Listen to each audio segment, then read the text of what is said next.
Hello mga katropa, andito pala tayo ngayon sa Lingayen sa may Capitol upang tunghayan ang pailaw ng panibagong atraksyon. Ang reflecting pool at interactive fountain na isang legacy project ni Governor Ramon Monmon Guico III. Bagamat ongoing pa rin ang pagsasaayos nito ay marami ng mga kabaluyan natin na nagpupunta dito.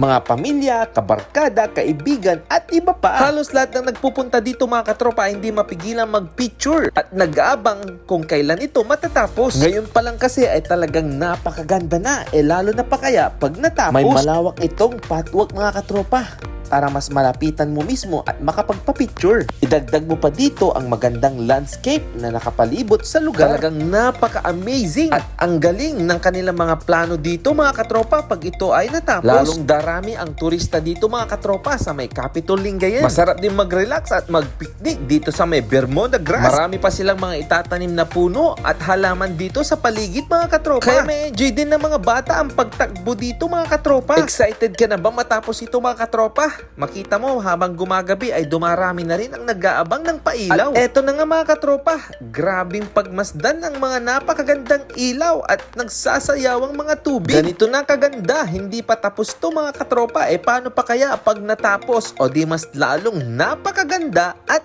amazing. At mapapasabi ka lang ng Pangasinan. Ang galing! Kaya excited na ang lahat matapos ito mga katropa. Sabayan mo pa ng napakagandang mga tugtugin na sasabayan ng sayaw ng mga tubig at ng pailaw ng reflecting pool at interactive fountain. Kaya suportahan natin ang napakagandang project para sa turismo ng Pangasinan. At tayong lahat na Pangasinense ang makikinabang. Kaya tara na't mamasyal dito sa may Capitol Lingayen. Pangasinan, ang galing!